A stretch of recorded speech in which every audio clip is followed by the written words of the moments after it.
Sophia Martinez walked through the crowded military training facility with her head held high, even as whispers followed her every step. At 19, she was the youngest recruit in the elite sniper program, and her petite frame made her stand out among the towering soldiers who dominated the shooting ranges. The other recruits called her Little Bird behind her back, a nickname that was meant to be dismissive but had somehow stuck. The morning sun cast long shadows across the Nevada desert training ground as Sophia made her way to the equipment room. She had been at the facility for 3 weeks now, and every day brought new challenges and fresh skepticism from her fellow trainees. Commander Jackson had made it clear that only the top 5 shooters would advance to the specialized long-range program, and 23 recruits were competing for those spots. "Hey, Little Bird, you sure you can even lift that rifle?" called out Marcus Rivera, a burly former Marine who had made it his mission to remind Sophia that she didn't belong. His comment drew snickers from the group of men gathered around the weapon racks, all of them examining the heavy Barrett M82 rifles they would be using for today's exercises. Sophia ignored the comment and selected her rifle with practiced efficiency. She had grown up on her grandfather's ranch in Montana, where hunting was a way of life and precision shooting was as natural as breathing. Her grandfather, a Vietnam veteran and former Army sniper, had taught her everything he knew about reading wind patterns, calculating bullet drop, and maintaining absolute focus under pressure. But here, surrounded by soldiers who had seen combat and earned their reputation through blood and sweat, her rural upbringing seemed insignificant. "Focus on your own shooting," Rivera said Lieutenant Sarah Chun, the only other woman in the program. Sarah had been in the Army for 8 years and had earned her place through sheer determination and skill. She had taken Sophia under her wing, offering guidance and protection when the harassment became too much. "Last I checked, you barely qualified at the 800-meter range yesterday." Marcus's face reddened, but he turned his attention back to his equipment. The rivalry between him and Sophia had been building since day one, when she had outshot him during the initial assessment. He couldn't accept that a teenage girl from nowhere, Montana, could be a better marksman than someone with his military experience. The training sergeant, Staff Sergeant Williams, entered the room with his usual stern expression. Williams was a legend in sniper circles, having served multiple tours in Afghanistan and Iraq with confirmed kills at distances that seemed impossible.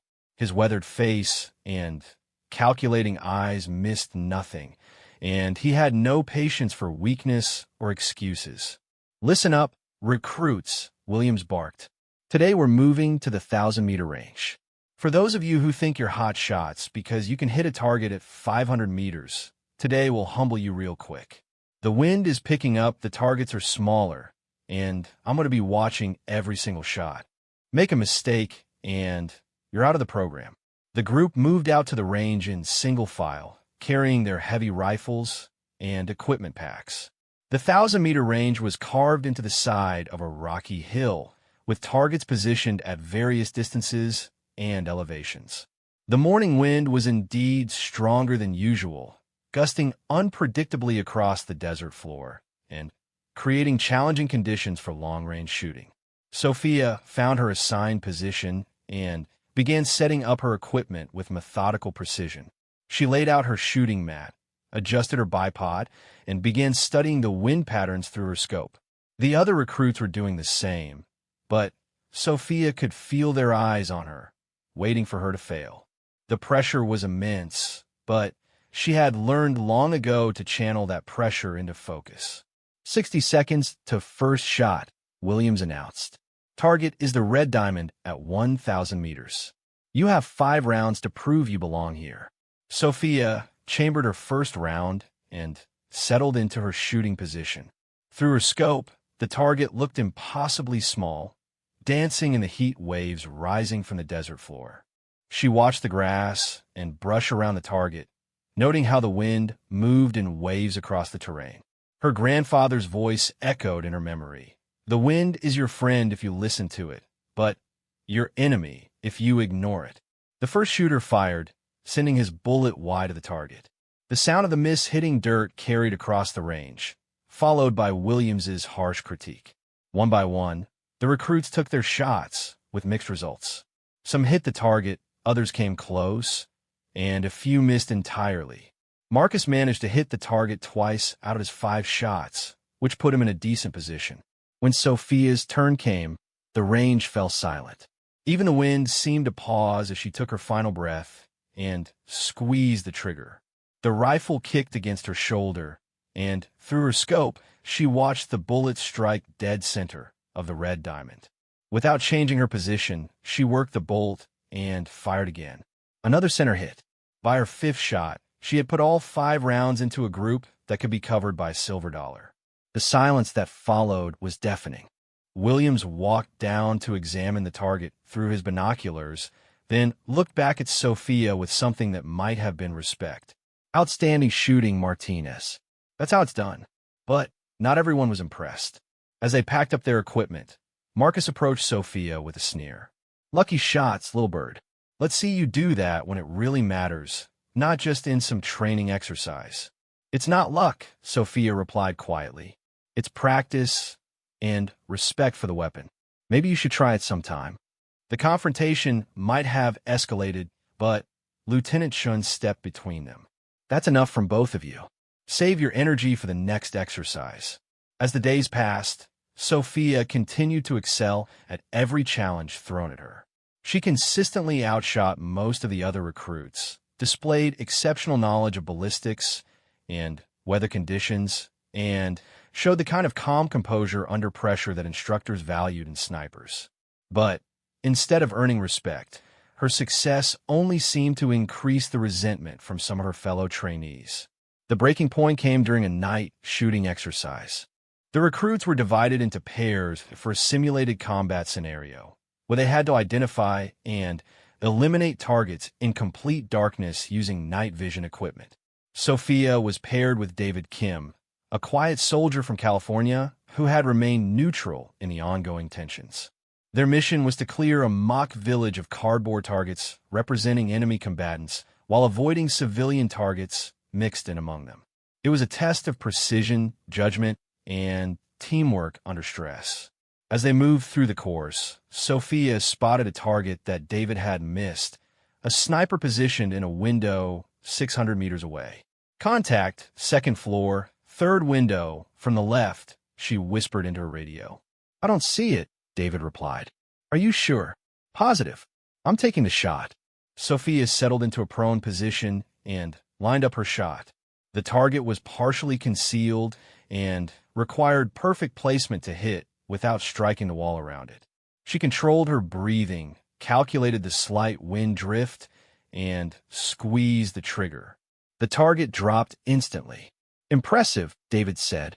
I still can't see where that target was. They completed the exercise flawlessly, but when they returned to the debriefing area, Marcus was waiting with several other recruits. So, the little bird gets the easy course while the rest of us deal with the hard targets, he said loudly enough for everyone to hear. Must be nice having the instructors go easy on you. Nobody went easy on anybody, Lieutenant Shun interjected. Martinez and Kim had the same course as everyone else. Right? Marcus scoffed. And I suppose it's just coincidence that she always seems to get the perfect conditions for her shots. When's the last time she had to shoot in real weather or under actual pressure? Staff Sergeant Williams had been listening to the exchange from across the room. He walked over with the measured pace of someone who had made a decision. You want to see Martinez shoot under pressure, Rivera? Fine.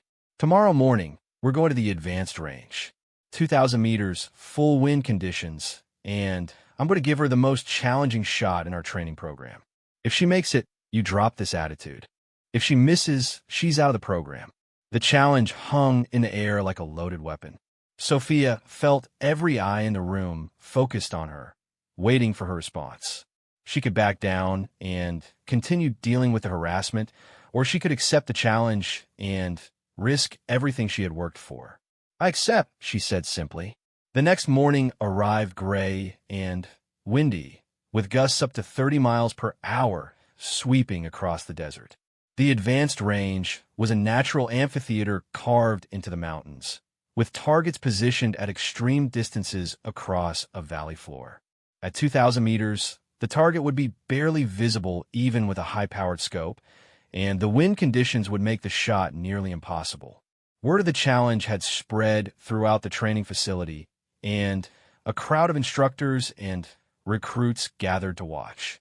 Even some of the permanent base personnel had come out to see if the young woman could deliver under pressure.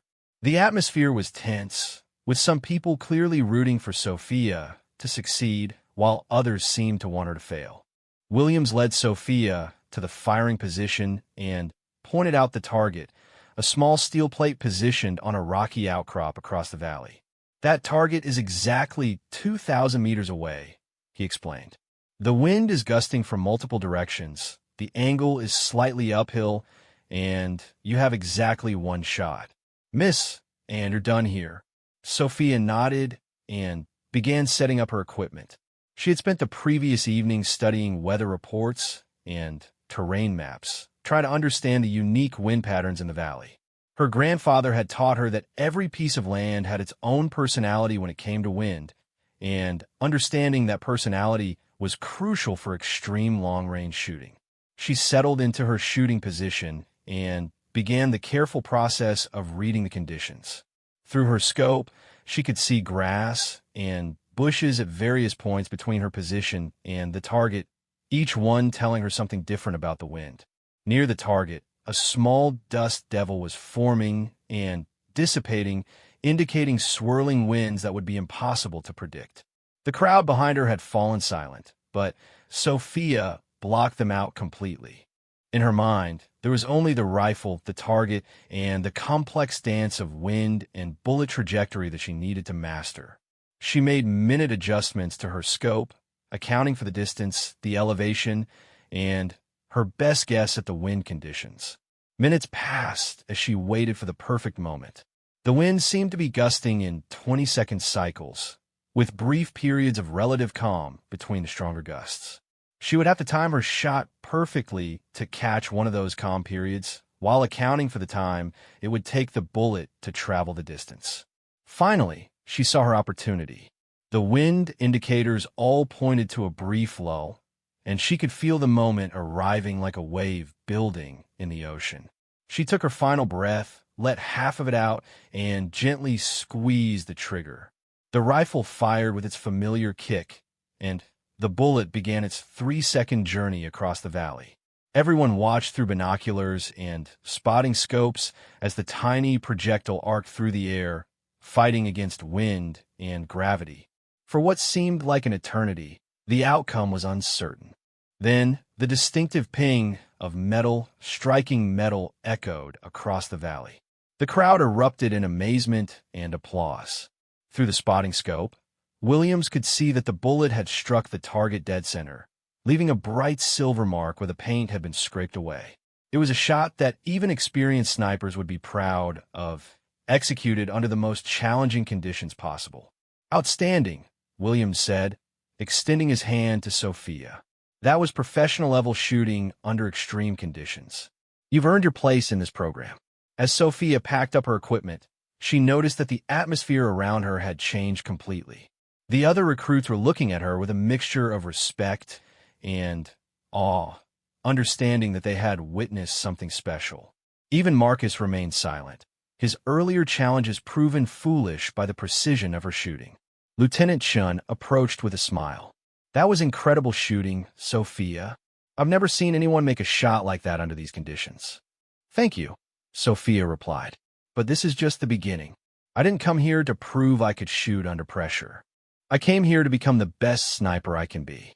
As they walked back toward the main facility, Sophia felt a sense of satisfaction that went beyond simply making a difficult shot. She had proven to herself and everyone else that she belonged in this elite program.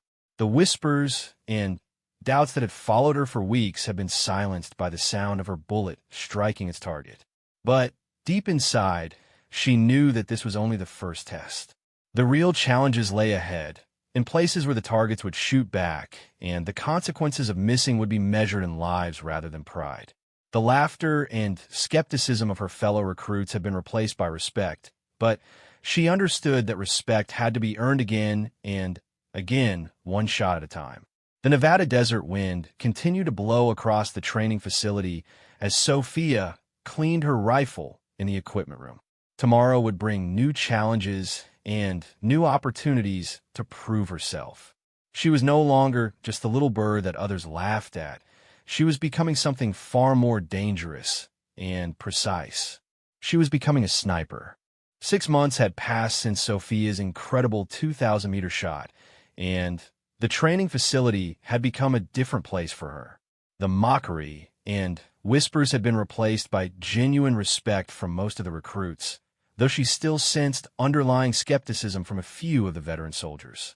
She had finished the sniper program ranked second overall, losing the top spot only because of a minor equipment malfunction during the final exam. Now she was part of the real world, assigned to Delta Company's reconnaissance unit, and preparing for her first deployment. The morning briefing took place in a sterile conference room at Fort Bragg, where maps of Afghanistan covered every wall and the smell of strong coffee mixed with tension hung in the air. Captain Rodriguez, a battle-hardened officer with 3 tours under his belt, stood at the front of the room addressing the 12 soldiers who would make up the advanced reconnaissance team.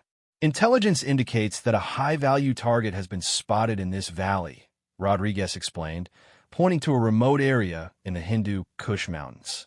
Omar Hassan, a bomb maker responsible for at least 15 IED attacks on coalition forces. Local sources say he's holed up in a compound approximately 40 kilometers from the nearest forward operating base. Sophia studied the satellite photos spread across the table, noting the elevation changes and potential shooting positions around the target area. The compound sat in a natural bowl surrounded by rocky ridges, making it defensible but also creating perfect overwatch positions for a skilled marksman. Martinez, Rodriguez continued, "You'll be our primary sniper for this operation, with Sergeant Collins as your spotter. The rest of the team will establish a perimeter and call for extraction once we've confirmed the target status." Sergeant Tim Collins, a veteran with 8 years of combat experience, nodded to Sophia from across the room. She had worked with him during training exercises and found him to be professional and competent, though she could tell he was still adjusting to the idea of having a 19-year-old as his shooting partner. "Sir, what's the estimated range to target from the planned observation posts?" Sophia asked, studying the topographical data. "Anywhere from 1,200 to 2,800 meters, depending on which position we can secure," Rodriguez replied. "The terrain is challenging, and we'll need to adapt to whatever opportunities present themselves." The briefing continued with details about insertion methods, communication protocols, and contingency plans.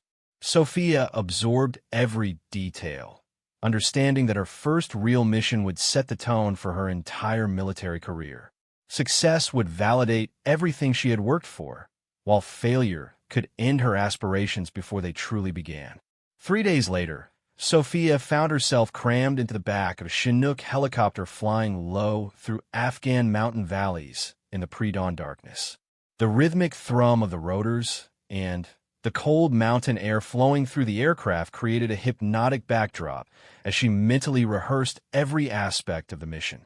Her rifle, a customized M24 that had become as familiar as her own heartbeat, was secured beside her along with enough ammunition and equipment to sustain operations for several days. Colin sat across from her, occasionally checking his spotting scope and range-finding equipment.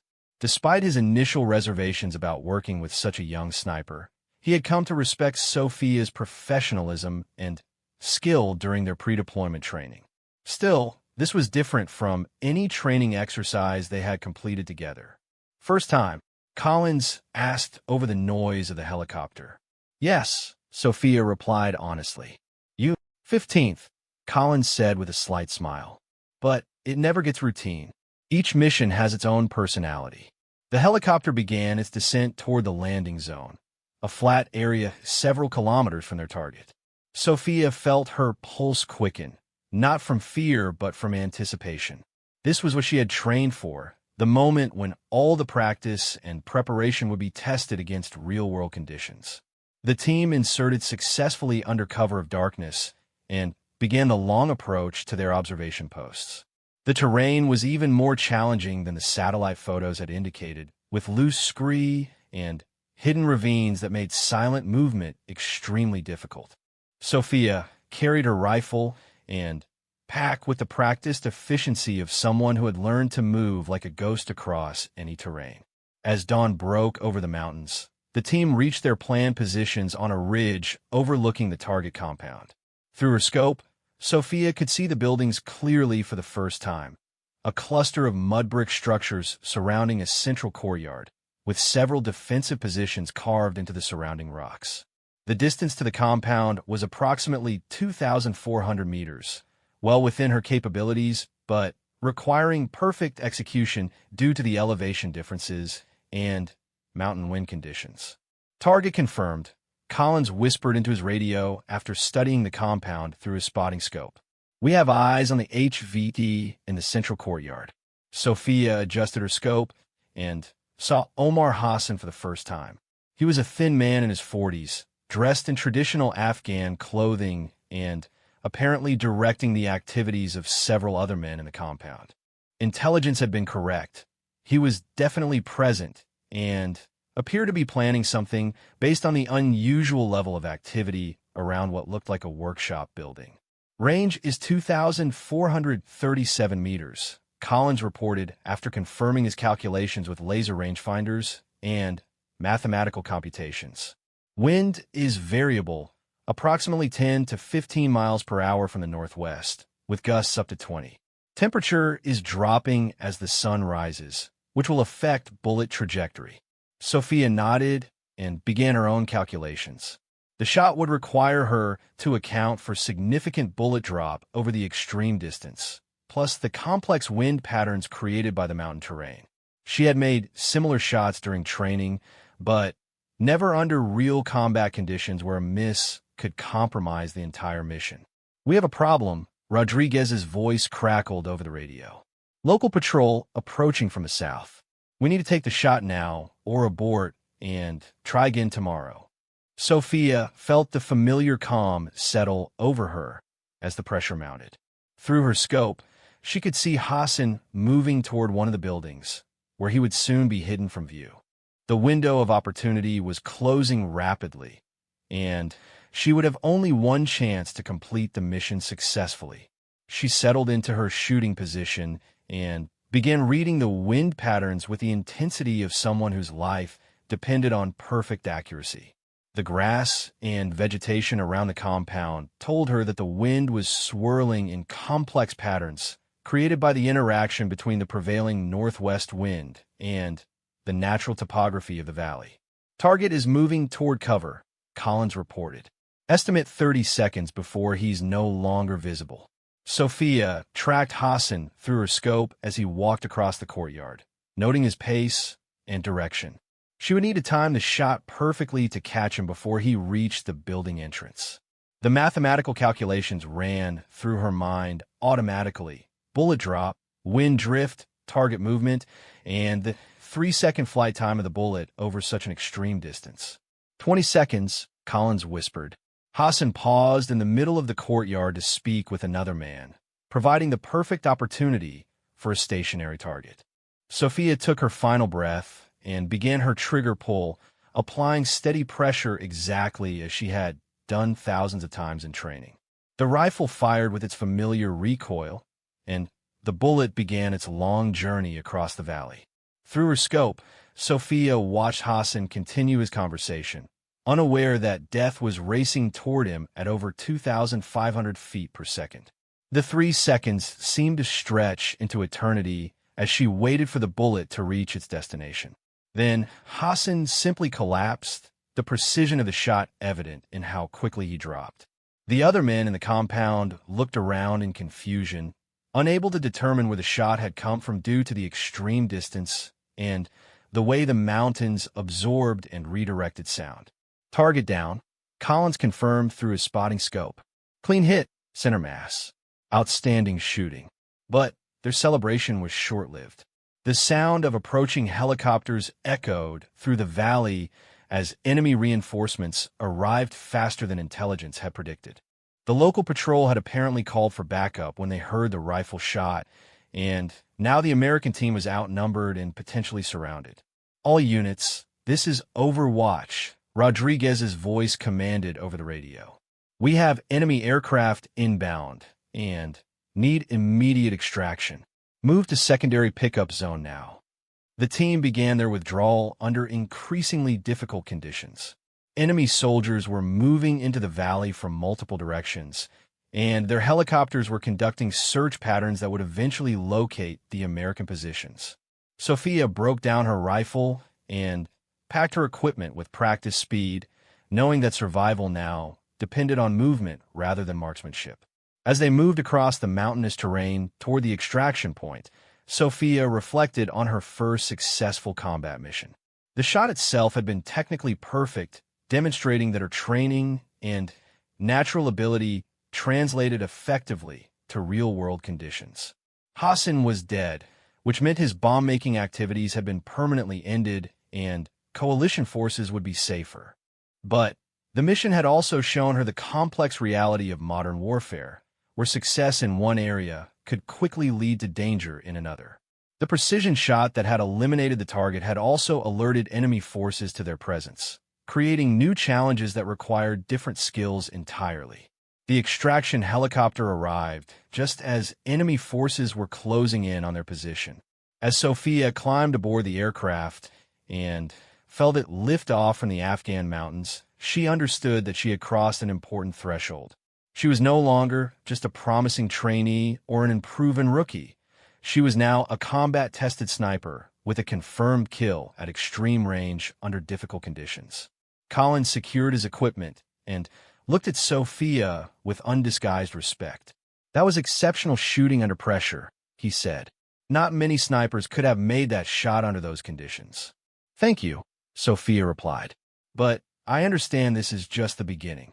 Each mission will present new challenges." As the helicopter flew through the mountain valleys towards safety, Sophia cleaned her rifle with the automatic precision of someone for whom the weapon had become an extension of herself. The successful mission had validated her training and proved that she belonged among the elite snipers of the military. But she also understood that reputation was something that had to be maintained with every subsequent mission. The laughter and skepticism that had followed her through training seemed like memories from another lifetime. The young woman who had been dismissed as Little Bird had evolved into something far more dangerous and capable. She had proven her worth in the crucible of combat, where the only measurement that mattered was the ability to place a bullet exactly where it needed to go when lives hung in the balance. Back at the forward operating base, news of the successful mission spread quickly through the military community. A 2,400-meter kill shot in mountainous terrain under combat conditions was the kind of accomplishment that earned respect from even the most experienced operators. Sophia found herself approached by senior and non-commissioned officers and officers who wanted to understand how such a young soldier had developed such exceptional capabilities. But with success came new expectations and greater challenges. Command had taken notice of her abilities, and she understood that future missions would likely involve even more difficult targets and more challenging conditions. The war in Afghanistan was escalating, and skilled snipers were desperately needed to support ongoing operations against an increasingly sophisticated enemy. As she cleaned her equipment in the armory that evening, Sophia thought about the path that had brought her from a ranch in Montana to a combat zone halfway around the world. Every challenge she had faced, from the skepticism of her training instructors to the harassment from fellow recruits, had prepared her for this moment. The precision shooting skills inherited from her grandfather had been refined and focused into something that could make a real difference in the fight against terrorism. The successful completion of her first combat mission marked the end of one chapter and the beginning of another. She had proven that the quiet girl from Montana could deliver under the most extreme pressure imaginable. But She also understood that the reputation earned through one successful shot would need to be defended and enhanced through many more missions in the months and years ahead. The war in Afghanistan was far from over, and Sophia Martinez was just beginning to make her mark as one of the most precise and deadly marksmen in the American military. The young woman who had once been laughed at for her size and age had become someone that enemy commanders would learn to fear, one perfectly placed bullet at a time. 2 years had transformed Sophia Martinez from a promising recruit into a legend within special operations circles. Her confirmed kill count had reached 37, with several shots exceeding 2,500 meters in challenging conditions. Military snipers from around the world studied her techniques, and enemy forces had placed a substantial bounty on her head. At 21, she had become the youngest soldier ever to receive the Distinguished Service Cross for extraordinary heroism in combat. The mission briefing took place in a secure facility outside Kabul, where the most sensitive operations were planned and executed. General Morrison, a veteran of multiple conflicts and the commanding officer of Joint Special Operations, personally delivered the intelligence that had brought Sophia and her team to this moment. 3 weeks ago, we intercepted communications indicating that Abu Rashid, the top operational commander for the Taliban in the eastern provinces, will be attending a strategic meeting in this location. Morrison explained, pointing to aerial reconnaissance photos of a remote mountain fortress. Rashid is responsible for coordinating attacks that have killed over 200 coalition personnel in the past 18 months. This represents our best opportunity to eliminate him. Sophia studied the target area with the analytical eye of someone who had learned to see terrain in terms of angles, distances, and shooting solutions. The fortress was built into a cliff face at an elevation of nearly 3,000 meters above sea level, surrounded by natural defensive positions that had made it virtually impregnable for centuries. "Sir, what's the estimated range from feasible shooting positions?" Sophia asked, already calculating potential approaches in her mind. "That's the challenge," Morrison replied grimly. Due to the terrain and the fortress's defensive positioning, the minimum engagement distance is approximately 3,000 meters. At that range, in mountain conditions, with altitude affecting bullet performance, this represents one of the most difficult shots ever attempted in combat conditions. Captain Rodriguez, now serving as Sophia's team leader after multiple successful missions together, leaned forward to examine the topographical data. "General, we've never attempted a shot at that distance. Even under perfect conditions, the margin for error is virtually non-existent." "Understand the challenges," Morrison said. "But intelligence indicates that this meeting is critical to Taliban operations across the entire region. If Rashid successfully coordinates their planned offensive, we're looking at potentially hundreds of coalition casualties over the next several months." Sophia felt the familiar mixture of excitement and determination that came with seemingly impossible challenges. The 3,000-meter shot would push every aspect of her training and natural ability to its absolute limit. Success would save countless lives and strike a devastating blow against enemy leadership. Failure would mean missing their only opportunity to eliminate one of the most dangerous terrorists in the region.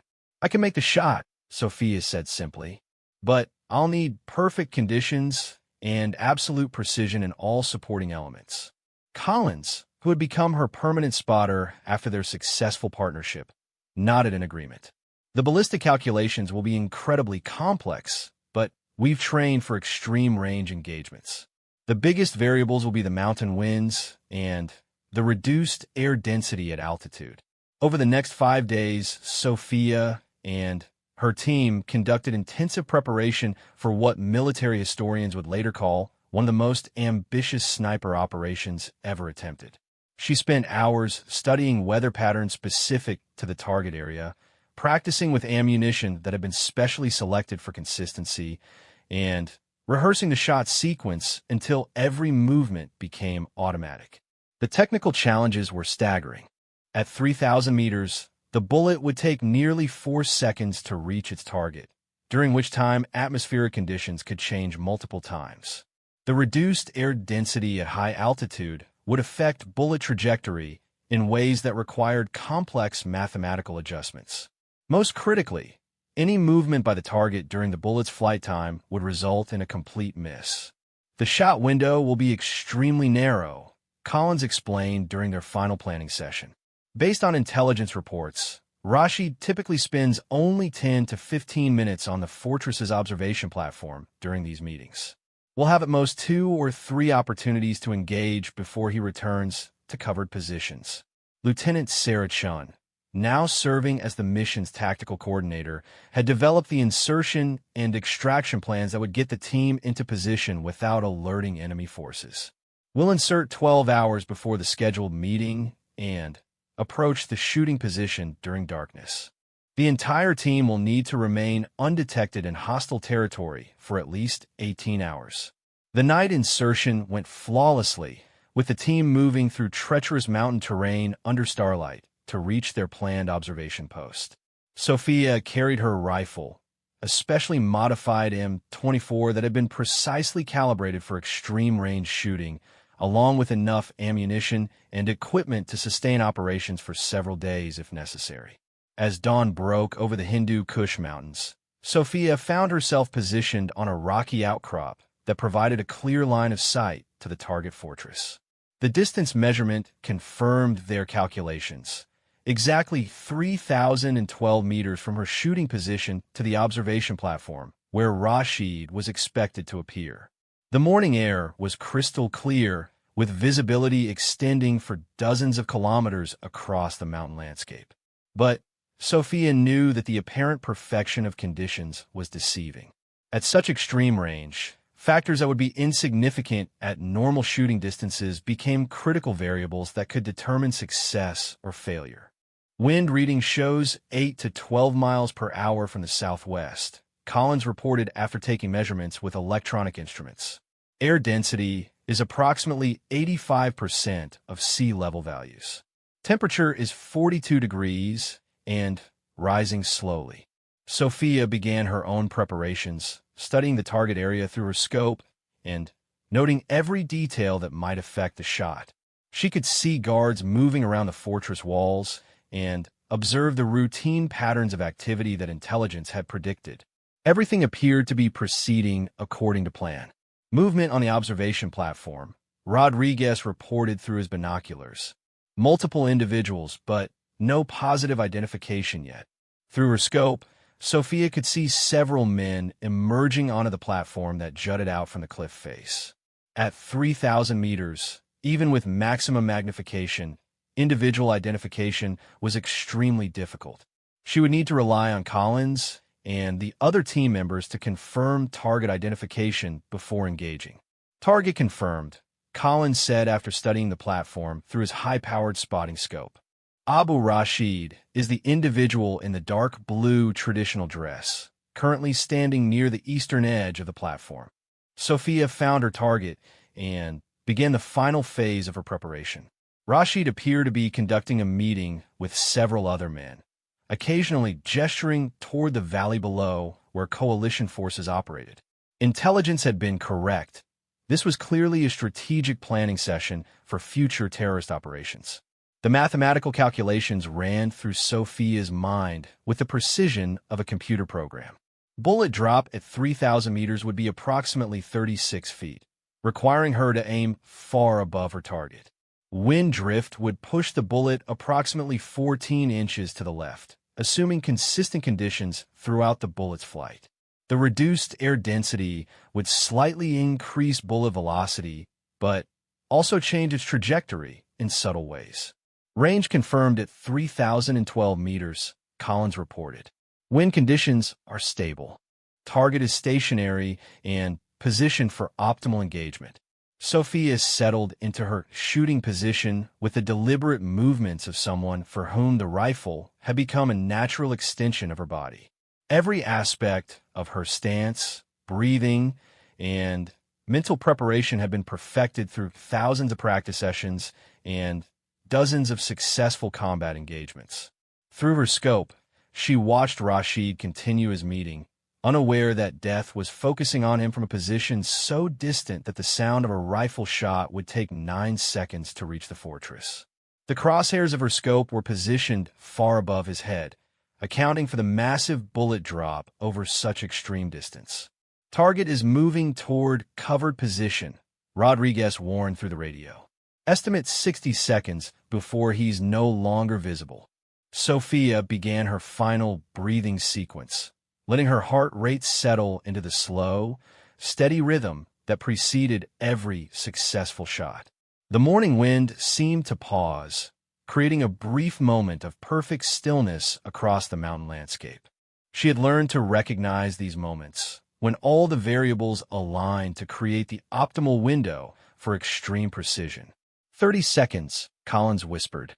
Rashid paused near the edge of the platform, apparently concluding his meeting with final instructions to his subordinates.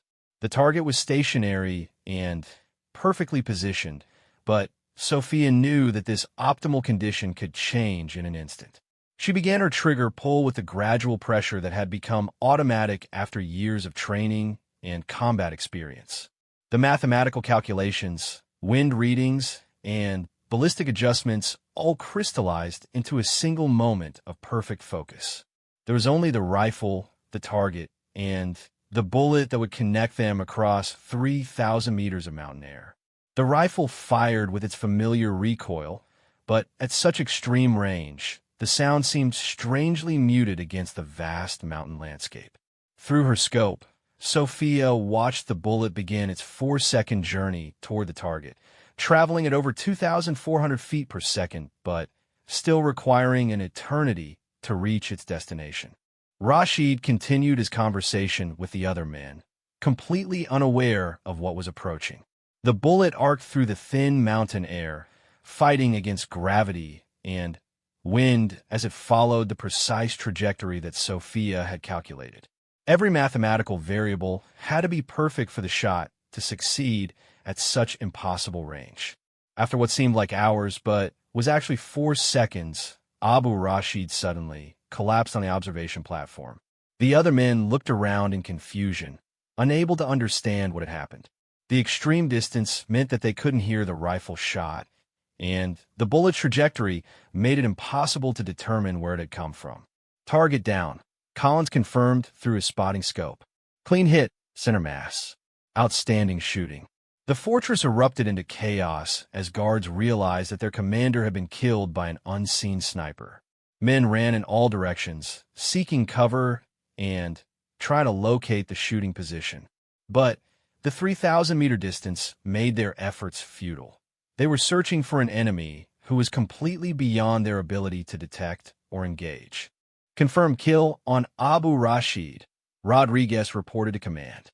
"Mission successful. Beginning withdrawal to extraction point." As the team began their carefully planned withdrawal from the area, Sophia reflected on what she had just accomplished. The 3,000-meter shot represented the longest confirmed sniper kill in military history, executed under combat conditions against one of the most wanted terrorists in the region. The precision required had pushed every aspect of her training and natural ability to its absolute limit. But, more importantly, the successful mission would save countless lives. Rashid's death would disrupt Taliban operations across the eastern provinces and prevent the coordinated offensive that intelligence had warned about. The single bullet that had traveled 3,000 meters through mountain air would have strategic implications far beyond its immediate tactical impact. Collins secured his spotting equipment and looked at Sophia with something approaching awe. "That was the most incredible shot I've ever witnessed," he said. "The margin for error was essentially zero, and you put the bullet exactly where it needed to go." "Thank you," Sophia replied as she carefully packed her rifle. "But this represents everything we've trained for." The distance was extreme, but the fundamentals remained the same. The extraction helicopter arrived at the designated landing zone without incident, and within hours the team was safely back at their forward operating base. News of the successful mission spread quickly through the military hierarchy, reaching the highest levels of command within hours. A 3,000-meter combat kill was unprecedented in military history, and the strategic value of eliminating Rashid made it even more significant. As Sophia cleaned her rifle in the familiar surroundings of the base armory, she thought about the incredible journey that had brought her to this moment. From the ranch in Montana, where her grandfather had first taught her to shoot, through the skepticism and challenges of military training, to the most extreme sniper shot ever attempted in combat, every step had prepared her for this ultimate test. The young woman who had once been called Little Bird and dismissed as too small and young to be effective had just rewritten the history books for military marksmanship. But she understood that with such extraordinary success came equally extraordinary expectations. Future missions would likely involve even more challenging targets and more dangerous conditions. 3 months later, Sophia was awarded the Medal of Honor in a ceremony at the White House, becoming the youngest recipient in modern military history. The citation specifically mentioned her extraordinary heroism and exceptional marksmanship in eliminating a high-value terrorist target at unprecedented range under the most challenging combat conditions. But perhaps more satisfying than the medals and recognition was the letter she received from her grandfather back in Montana. "I always knew you had the gift," he wrote, "but watching you use it to protect others and serve your country makes me prouder than I ever thought possible. You've become everything I hoped you would be, and more." As Sophia prepared for her next deployment, she understood that her reputation had evolved far beyond anything she had originally envisioned. Military commanders around the world requested her participation in the most sensitive operations. Enemy forces had learned to fear the unseen marksman who could reach out and touch them from distances that seemed impossible. The 3,000-meter shot had silenced forever any questions about her capabilities or her place among the elite warriors of the special operations community. She had proven that precision, training, and determination could overcome any obstacle, no matter how challenging or seemingly impossible. The laughter that had once followed her through training facilities had been replaced by the kind of reverent silence that surrounded genuine legends. Sophia Martinez had become exactly what she had always intended to be, the most precise and deadly sniper in military history, capable of placing a bullet exactly where it needed to go when the stakes were highest and the margin for error was non-existent. Her story had become an inspiration for young soldiers around the world, proving that dedication and skill could triumph over prejudice and skepticism. The deadly marksman who had frozen everyone in place with her 3,000-meter strike had earned her place in history, one perfectly placed bullet at a time.